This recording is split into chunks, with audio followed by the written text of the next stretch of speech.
প্রিয় দর্শক, আসসালামু আলাইকুম। আমন্ত্রণ মাই টিভি সংবাদে। আপনাদের সাথে আছি আমি জেসমিনা ফেরদৌসী। শুরুতে জানাবো সংবাদ শিরোনাম। ওমিক্রনের বিস্তার রোধে সতর্ক থাকার আহ্বান প্রধানমন্ত্রীর। ফ্রন্টলাইনার ও বয়স্কদের এই মাসে দেওয়া হবে বুস্টার ডোজ, জানালেন স্বাস্থ্যমন্ত্রী। তুরস্কের রাজধানী আঙ্কারায় জাতির জনক বঙ্গবন্ধু শেখ মুজিবুর রহমানের ভাস্কর্য উদ্বোধন। সকল ষড়যন্ত্র প্রতিহত করে এগিয়ে যাবে বাংলাদেশ, বললেন স্বরাষ্ট্রমন্ত্রী। আন্দোলন শুরু করেছে জনগণ, মন্তব্য মির্জা ফখরুলের। পরিমণিকে যৌন হয়রানি সংক্রান্ত মামলার অভিযোগপত্র গ্রহণ। ই ভ্যালির বিরুদ্ধে করা মামলায় আগাম জামিন পেলেন মিথিলা ও ফারিয়া। শুনলেন সংবাদ শিরোনাম, এবার জানাবো পুরো সংবাদ। ওমিক্রন ভাইরাস বিষয়ে সংশ্লিষ্ট এবং দেশের মানুষকে প্রধানমন্ত্রী শেখ হাসিনা খুবই সতর্ক থাকার তাগিদ দিয়েছেন বলে জানিয়েছেন মন্ত্রিপরিষদ সচিব খন্দকার আনোয়ারুল ইসলাম। আর বৈঠক শেষে স্বাস্থ্যমন্ত্রী জাহিদ মালিক বলেছেন, সবাই সতর্ক না হলে ওমিক্রন ভাইরাস প্রতিরোধ করা কঠিন হবে। এই মাসে ফ্রন্ট লাইনার ও বয়স্কদের বুস্টার ডোজ দেওয়া হবে বলেও জানান জাহিদ মালিক। আরও জানাচ্ছেন সাইদুর রহমান আবিল। সচিবালয়ে অনুষ্ঠিত মন্ত্রিপরিষদ বৈঠকে গণভবন থেকে ভার্চুয়ালি যুক্ত হয়ে সভাপতিত্ব করেন প্রধানমন্ত্রী শেখ হাসিনা। পরে সংবাদ সম্মেলনে বৈঠকের বিস্তারিত তুলে ধরেন মন্ত্রিপরিষদ সচিব খন্দকার আনোয়ারুল ইসলাম।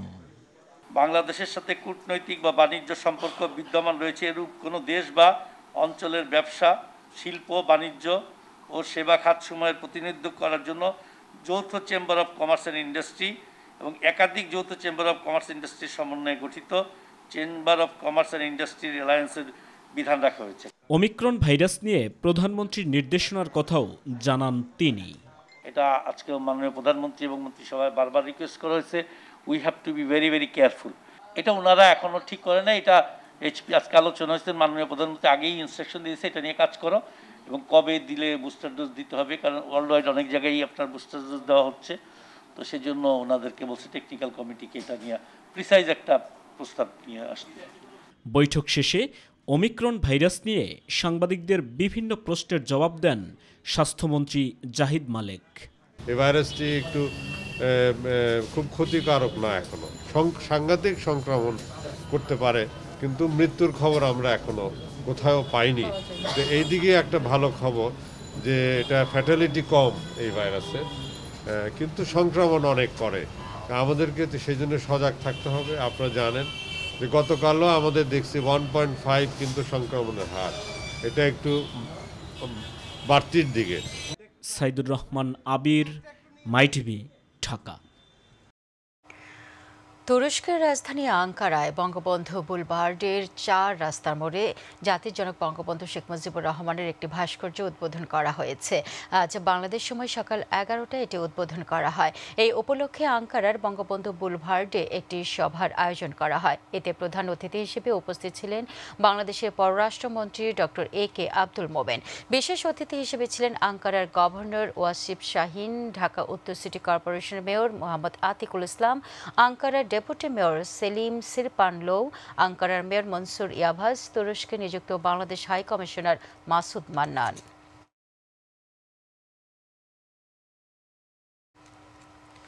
র্যাবের বিষয়ে মার্কিন যুক্তরাষ্ট্রের সিদ্ধান্ত আগামী সংসদ নির্বাচনের উপর কোনো প্রভাব ফেলবে না বলে জানিয়েছেন আওয়ামী লীগ সাধারণ সম্পাদক ওবায়দুল কাদের। তিনি বলেন, তথ্য প্রতিমন্ত্রী মুরাদ হাসানের অশ্লীলতার দায়ে সরকার তাৎক্ষণিক ব্যবস্থা নিয়েছে।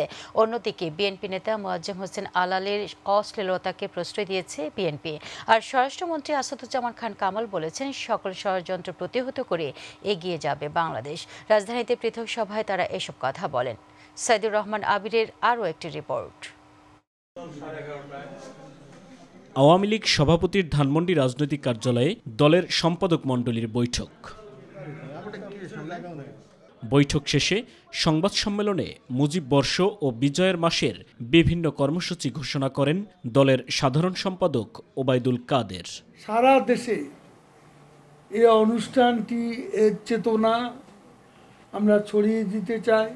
সাবেক তথ্য প্রতিমন্ত্রী মুরাদ হাসানকে নিয়ে বিএনপি নেতাদের বক্তব্যের জবাব দেন তিনি। মির্জা ফখরুল সাহেবকে আমি পাল্টা প্রশ্ন করতে চাই, মুরাদ যা বলেছে তার চেয়ে ঘৃণ্য জঘন্য কথা বলার পর আলালকে তিনি সমর্থন করেছেন। এটা হলো আওয়ামী লীগের সাথে তাদের পার্থক্য। এত অশোভন বক্তব্য কি করে মির্জা ফখরুল, তার মধ্যে কোনো ভদ্রতার লেশমাত্র আছে সেটা তার বক্তব্যে বোঝা যায়। র‍্যাব নিয়ে মার্কিন প্রশাসনের সিদ্ধান্ত ও আগামী জাতীয় সংসদ নির্বাচন নিয়ে সাংবাদিকদের প্রশ্নের জবাব দেন ওবায়দুল কাদের। যুক্তরাষ্ট্রের সাথে আমাদের সম্পর্কেও প্রভাব ফেলবে না, নির্বাচনে প্রভাব ফেলার তো কোনো কারণ নেই। আমাদের নির্বাচন আমরা করব, এখানে কি যুক্তরাষ্ট্রের প্রভাবে আমরা ইলেকশন করব?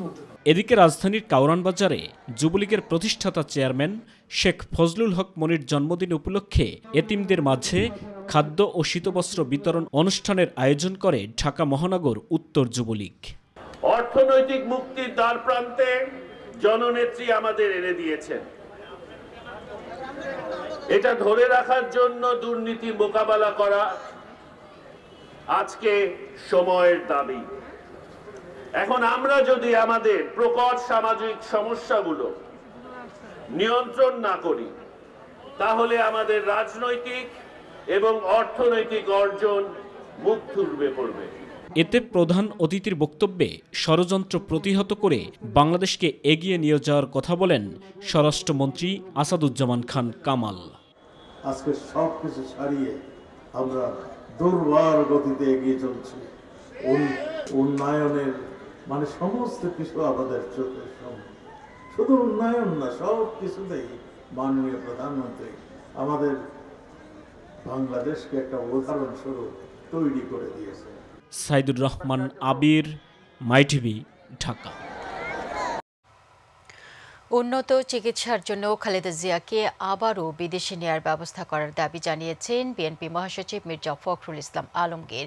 সকালে জাতীয় প্রেস ক্লাবে বাংলাদেশ সম্মিলিত পেশাজীবী পরিষদের আয়োজিত সমাবেশে এই দাবি জানান তিনি। বিএনপি মহাসচিব বলেন, জনগণ এখন ঘর থেকে বেরিয়ে আন্দোলন শুরু করেছে।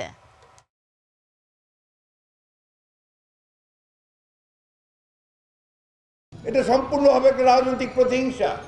এটা সম্পূর্ণভাবে দেশনেত্রী বেগম খালেদা জিয়াকে তাদের যে ভয়, যে এই মহিলাকে যদি বের হন, সুস্থ হয়ে বেরিয়ে আসেন, তাহলে তাদের তাকতে তাও ভেঙে খান হয়ে যাবে। সেই কারণেই তারা তাকে বাইরে চিকিৎসার জন্য দিতে চান না। সব জনগণই বেরিয়ে আসতে শুরু, আরো বেশি করে আসবে। এই পেশাজীবী ভাইরাও এগিয়ে আসবেন আরো বেশি করে, আরো শক্তির সঙ্গে। তখন নিঃসন্দেহে আমরা সেই আন্দোলন শুরু করতে পারবো, যে আন্দোলনের মধ্য দিয়ে আমরা এই সরকারকে বাধ্য করতে পারবো দেশনেত্রী বেগম খালেদা জিয়াকে বিদেশে চিকিৎসার জন্য পাঠানোর জন্য। পরিমণিকে যৌন হয়রানির সংক্রান্ত মামলার অভিযোগপত্র গ্রহণ করেছে আদালত। একই সাথে পলাতক এক আসামির বিরুদ্ধে গ্রেপ্তারি পরোয়ানা জারি করা হয়েছে। ঢাকার ৯ নম্বর নারী ও শিশু নির্যাতন দমন ট্রাইব্যুনালের বিচারক মোহাম্মদ হেমায়েত উদ্দিন এই আদেশ দেন। এর আগে মামলায় পুলিশের দেওয়া চার্জশিটের বিরুদ্ধে চিত্রনায়িকা পরিমণির দেওয়া নারাজির আবেদন নাকচ করে নাসির উদ্দিন মাহমুদ, তুহিন সিদ্দিকী অমি এবং শহীদুল আলমের বিরুদ্ধে পুলিশের দেওয়া চার্জশিট গ্রহণ করে আদালত। পরে আসামি শহীদুল আলম পলাতক থাকায় আদালত তার বিরুদ্ধে গ্রেপ্তারি পরোয়ানা জারি করে। একই সঙ্গে আগামী ৩ মার্চ পরবর্তী শুনানির তারিখ ঠিক করে আদালত। তবে আজ শুনানিতে পরিমণি আদালতে হাজির হননি। ই কমার্স কোম্পানি ই-ভ্যালির বিরুদ্ধে এক ক্রেতার করা মামলায় অভিনয়শিল্পী রাফিয়াত রশিদ মিথিলা ও শবনম ফারিয়াকে ৮ সপ্তাহের আগাম জামিন দিয়েছে হাইকোর্ট। তাদের জামিন আবেদনের শুনানি করে বিচারপতি জাহাঙ্গীর হোসেন সেলিম ও বিচারপতি আতোয়ার রহমানের হাইকোর্ট বেঞ্চ সোমবার এই আদেশ দেন। আগাম জামিনের মেয়াদের মধ্যে মিথিলা বা শবনম ফারিয়া নিম্ন আদালতে আত্মসমর্পণ করে জামিন চাইলে তা বিবেচনা করতে বলেছে হাইকোর্ট। ই-ভ্যালির ব্যবস্থাপনা পরিচালক মোহাম্মদ রাসেল, তার স্ত্রী ও কোম্পানির চেয়ারম্যান শামিমা নাসরিনের পাশাপাশি গায়ক তাহসান খান, মিথিলা ও ফারিয়াকেও এই মামলায় আসামি করা হয়। আমি যখন ই-ভ্যালিতে যুক্ত হয়েছি তার আগেই ই-ভ্যালি 40 লক্ষ গ্রাহক ছিল। তো তারা যেভাবে আস্থা রেখেছে আমিও কিন্তু একইভাবে আস্থা রেখেছি। আমি 100-এর উপরে ব্র্যান্ডকে এন্ডোর্স করেছি, অনেক বড় বড় ব্র্যান্ড বাংলাদেশের। তো এই ধরনের একটা হয়রানিমূলক পরিস্থিতির জন্য আমি একেবারেই প্রস্তুত ছিলাম না। ঢাকা থেকে বরিশালে আসা যাত্রীবাহী লঞ্চ কুয়াকাটা 2 এর কেবিন থেকে শারমিন আক্তার নামে এক নারীর মরদেহ উদ্ধারের ঘটনায় ঘাতক স্বামী মোহাম্মদ মাসুদকে কক্সবাজার থেকে গ্রেফতার করেছে র্যাব। বিকেলে কারওয়ান বাজার মিডিয়া সেন্টারে সংবাদ সম্মেলনে র্যাব জানায়, ডিভোর্স ও দেনমোহরের টাকা সংক্রান্ত বিবাদে লঞ্চের ক্যাবিনে শারমিনকে হত্যা করে পালিয়ে যায় তার স্বামী। বিষয়টি সামাজিক যোগাযোগ মাধ্যমে ছড়িয়ে পড়লে আজ ভোরে গোয়েন্দা শাখার সহযোগিতায় মাসুদকে কক্সবাজার থেকে আটক করা হয়। সে মূলত এই শারমিন আক্তারকে বিভিন্ন সময় অ্যাভয়েড করছিল এবং সম্পর্ক ছিন্ন করার চেষ্টা করছিল, কিন্তু শারমিন আক্তার তার যে দেনমোহরে 5 লক্ষ টাকা সে দাবি করে এবং তার সাথে তাকে ডিভোর্স দিতে হলে যেই 5 লক্ষ টাকা প্রয়োজন মাসুদের, এই টাকা তার ছিল না। এই জন্য সে মূলত শারমিন আক্তারকে হত্যা করার একটি পরিকল্পনা নেয়। পরবর্তীতে মাসুদ জোরপূর্বক তার সাথে থাকা যে বিষের যে শিশিটি ছিল সেখান থেকে আরও কিছু বিষ তার মুখে ঢেলে দেয়। সিলেটে স্কুলের শিক্ষার্থীদের করোনা ভাইরাস থেকে সুরক্ষিত করতে শুরু হয়েছে 12 থেকে 17 বছর বয়সীদের টিকাদান কর্মসূচি। সকালে সিলেট নগরের 4টি শিক্ষা প্রতিষ্ঠানে এই কর্মসূচি শুরু হয়।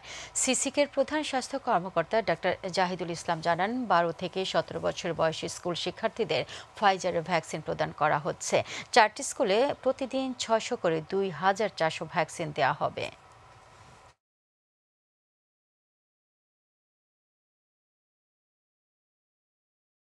কোনো ভয়টাই লাগেনি, ম্যাডাম কাছে ছিলেন, ম্যাডাম জিজ্ঞেস করলেন প্রথমে যে কোনো ভয় লাগছে কিনা, টিকা দিলাম, এখন ভালোই লাগছে যে পসিবিলিটি আছে করোনা হওয়ার, কিন্তু এখন তো ভ্যাকসিনটা নিচ্ছে যে প্রিভেনশন যেটা ভাইরাস থেকে, এটা আমার শরীরে মেটাবলিজমটা মোটামুটি বেশি আছে, তো এখন একটু নিশ্চিন্ত আছি, না তেমন একটা ভয় লাগে না। আগে যেহেতু অনেকবার ইনজেকশন নিছি, তা এত বেশি ভয় লাগে নাই। আমার প্রধানমন্ত্রীকে ধন্যবাদ জানাই, নিজে আমাদের মেয়ে শিক্ষামন্ত্রীকে ধন্যবাদ জানাই, ও নিজে আমাদের মেয়েদেরকে স্কুল পর্যায়ে এনে টিকাদান কর্মসূচি উদ্যোগ গ্রহণ করেছেন। মানিকগঞ্জ শহরে যানজট নিরসনে প্রায় 40 কোটি টাকা ব্যয়ে 3 কিলোমিটার সড়ক 4 লেনে উন্নীত করা হয়েছে বছর খানেক আগে, কিন্তু সড়ক প্রশস্ত করায় কোনো সুফল পাচ্ছে না পৌরসভার খালপাড় এলাকার জনগণ। সৌরসেতুর কারণে সব সময় যানজটে লেগেই থাকে। প্রতিনিধি আজিজুল হাকিমের রিপোর্ট, জানাচ্ছেন আতিকুর রহমান তিতাস। 1976 সালে মানিকগঞ্জ শহরের মধ্য দিয়ে বয়ে যাওয়া খালের উপর একটি সেতু নির্মাণ করা হয়। সেতুটি ক্ষতিগ্রস্ত হওয়ায় মাঝে মধ্যে সংস্কার করে সড়ক বিভাগ। সমস্যা সমাধানে শহরের যানজট ও যাতায়াতের সুবিধার্থে 38 কোটি 37 লক্ষ টাকা ব্যয়ে মানিকগঞ্জ বাস স্ট্যান্ড থেকে শহরের বেউথা মোড় পর্যন্ত 3 কিলোমিটার সড়ক 4 লেনে উন্নীত করা হয়। দুই পাশে 4 লেন উন্নীত করা হলেও সরু একটি সেতুর জন্য 4 লেনের সুবিধা পাচ্ছে না পৌরবাসী। রাস্তাটা খুব বড় হয়েছে, কিন্তু ব্রিজটা খুব চাপা হয়েছে, এর কারণে বহু যানজট হয়। ভোগান্তির মতো সময় মতো পৌঁছান যায় না। ব্রিজে এই গাড়ির একটা সাথে আর একটা লাইগা গাড়ির গ্লাস ভাঙা যায়, তারপরে আপনার হুন্ডা অ্যাক্সিডেন্ট হয়, বিভিন্ন রকমের সমস্যা হইতেই থাকে। সরু রাস্তা আর অতিরিক্ত যানবাহনের কারণে সকাল বিকেল যানজট লেগেই থাকছে। যদিও যানজট নিরসনে নিরলসভাবে কাজ করছে দায়িত্বরতরা। এটা টোটালটাই 4 লেন রাস্তা হয়ে গেছে, মাঝখানে দৃষ্টিনন্দন লাইটের কাজগুলিও শেষ হয়ে গেছে। এই জায়গাটা এসে আমরা যদি আটকে যাই, এটা আমাদের জন্য খুব দুর্ভাগ্য হবে, কষ্ট হবে। নতুন করে একটি ব্রিজ নির্মাণ করে দিয়ে আমাদের চলাফেরার একটি সুন্দর ব্যবস্থা করে দেওয়ার জন্য আমি অনুরোধ করছি। মামলা জটিলতার কারণে নতুন একটি সেতু করতে পারছে না সড়ক বিভাগ, অথচ এই প্রকল্পে নতুন সেতু করার কথা ছিল খালপাড় এলাকায়। আশেপাশের যে যারা দখল করে আছে, এসপি সাহেবের দখল না ওনার নিজস্ব, সেটাই যায়নি। নীতিগতভাবে এসপি সাহেব রাজি হয়েছে। আমরা ইনশাল্লাহ অতি সত্বরই সামনে মিটিংয়ে এটারে অ্যাপ্রুভাল দেওয়ার জন্য চেষ্টা করি। সকলের সহায়তায় যানজট সমাধানের কথা বলছেন জেলার এই কর্মকর্তা। জনস্বার্থে এবং এখানে একটা ব্রিজ করা প্রয়োজন। সেক্ষেত্রে পুলিশের যে ট্রাফিক পুলিশ বক্স আছে এটা সরাই নিলে, আর ডিসি স্যার আছেন, আমরা সবাই মিলে যদি একটা ডিসিশন নেই যে এখানে একটা ব্রিজ করা দরকার, যার যা আছে এটা সরাই নিয়ে ব্রিজ হবে, তো এটা মানে একমত হলে এটা সম্ভব। এবং এটা নিয়ে আপনার গত সমন্বয় সভার মিটিং এ এটা নিয়ে আলাপও হয়েছে। আতিকুর রহমান তিতাস, মাই টিভি। দর্শক, এবার আমাদের কৃষি।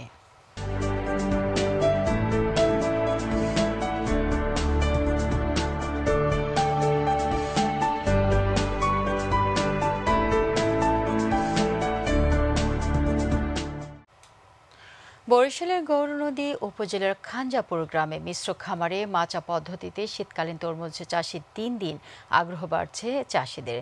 তরমুজ চাষের সফলতা দেখে এলাকার অনেকেই এখন মিশ্র খামারের মাধ্যমে তরমুজ চাষাবাদে ঝুঁকে পড়েছেন। প্রতিনিধি মোহাম্মদ গিয়াসউদ্দিন মিয়ার রিপোর্ট, জানাচ্ছেন SM খোরশেদ আলম। এবছরই প্রথম গৌরনদী উপজেলার খানজাপুর গ্রামের ৩ উদ্যোক্তা মাচা পদ্ধতিতে শীতকালীন তরমুজ চাষাবাদ শুরু করেন। দেশের বিভিন্ন জেলা থেকে বীজ সংগ্রহ করে মাচার মাধ্যমে গত ১ বছরের প্রচেষ্টায় বর্তমানে শীতকালীন তরমুজ চাষ করে ব্যাপক সফলতা পেয়েছেন। এবছর তরমুজ লাগাইছি প্রথম 40 থেকে 50% জমিতে।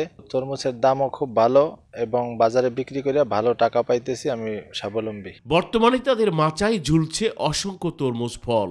এবছর কয়েক লক্ষ টাকার ফল বিক্রির আশা করছেন তারা। কালো এবং হলুদ দুইটা জাতের তরমুজ চাষ করছি। এ পর্যন্ত প্রায় লক্ষাধিক টাকা আমি বিক্রি করছি এবং আরো বিক্রি করতে পারবো, আর এটা চাষ করে আমি লাভবান। সফলতা দেখে এলাকার অনেকে মিশ্র খামারের মাধ্যমে চাষাবাদে ঝুঁকছেন। আমি ইউসুফ কাকার থেকে তরমুজ নিয়ে বিভিন্ন হাট বাজারে বিক্রি করি, মাশাআল্লাহ খুব ভালো দাম পাচ্ছি। শীতকালীন তরমুজ চাষে আগ্রহীদের সর্বাত্মক সহায়তার আশ্বাস দিয়েছে কৃষি বিভাগ। মালচিং এবং মাচা পদ্ধতিতে আমরা কৃষকদেরকে উদ্বুদ্ধ করেছি তরমুজ চাষ করার জন্য। মালচিং পদ্ধতিতে তরমুজ চাষ করলে এখানে আগাছার কোনো নিরানোর কোনো খরচ থাকে না। এই সাফল্য সারা দেশের কৃষকদের মাঝে ছড়িয়ে দিতে পারছে কৃষি খাত। আরও এক ধাপ এগিয়ে যাবে বলে মনে করেন উপজেলা কৃষি কর্মকর্তা। গৌরনদী উপজেলার খানজাপুর গ্রামে কয়েকজন কৃষক উৎসাহিত হয়ে শীতকালীন তরমুজ চাষাবাদ করছে এবং তার দেখা দেখি অন্যরা উৎসাহিত করে এই পদ্ধতি অবলম্বন করে। SM Khorshed Alam, news desk. লক্ষ্মীপুরে স্ত্রী হত্যার দায়ে স্বামী ইসমাইল হোসেন সুজনকে যাবজ্জীবন সশ্রম কারাদণ্ড দিয়েছে আদালত। এ সময় তাকে 10,000 টাকা জরিমানা অনাদায়ে আরও 1 বছরের সশ্রম কারাদণ্ডের আদেশ দেওয়া হয়। দুপুরে লক্ষ্মীপুর জেলা ও দায়রা জজ আদালতের বিচারক রহিবুল ইসলাম এই রায় দেন। পারিবারিক কলহের জেরে 2018 সালে স্ত্রী জ্যোৎস্না বেগমকে শ্বাসরোধে হত্যা করে তার স্বামী সুজন। এরপর মরদেহটি হাসপাতাল মর্গে রেখে পালিয়ে যায়। এই ঘটনায় 22 এপ্রিল নিহতের বাবা বাহার বাদী হয়ে লক্ষ্মীপুর সদর থানায় একটি হত্যা মামলা দায়ের করেন। সংবাদের শেষ প্রান্তে আমরা যাবার আগে আরও একবার জানিয়ে দিচ্ছি সংবাদ শিরোনাম। ওমিক্রনের বিস্তার রোধে সতর্ক থাকার আহ্বান প্রধানমন্ত্রীর। ফ্রন্টলাইনার ও বয়স্কদের এই মাসেই দেওয়া হবে বুস্টার ডোজ, জানালেন স্বাস্থ্যমন্ত্রী। তুরস্কের রাজধানী আঙ্কারায় জাতির জনক বঙ্গবন্ধু শেখ মুজিবুর রহমানের ভাস্কর্য উদ্বোধন।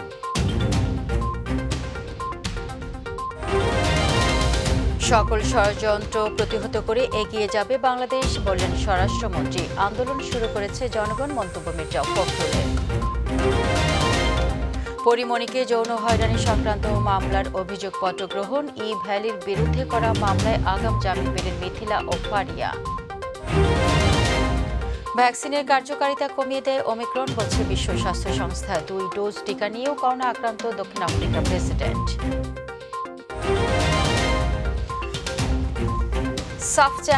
সাফ অনূর্ধ্ব 19 নারী চ্যাম্পিয়নশিপে জয় ফিরেছে বাংলাদেশ। ভুটানকে 6-0 গোলে বিধ্বস্ত করেছে বর্তমান চ্যাম্পিয়নরা। দর্শক, এই ছিল এখনকার আয়োজনে। ধন্যবাদ সাথে থাকার জন্য। এছাড়া ইউটিউবে মাই টিভি সংবাদ পেতে ভিজিট করুন youtube/mytvpt নিউজ এবং আমাদের সকল অনুষ্ঠান দেখতে ভিজিট করুন youtube/mytv বাংলা, facebook/mytv বাংলা। আমাদের পরবর্তী সংবাদ রাত 9:30 দেখার আমন্ত্রণ জানিয়ে বিদায় নিচ্ছি। দর্শক, করোনার সংক্রমণ রোধে সবাই সতর্ক থাকুন, মাস্ক পরুন, অবশ্যই স্বাস্থ্যবিধি মেনে চলুন। আল্লাহ হাফেজ।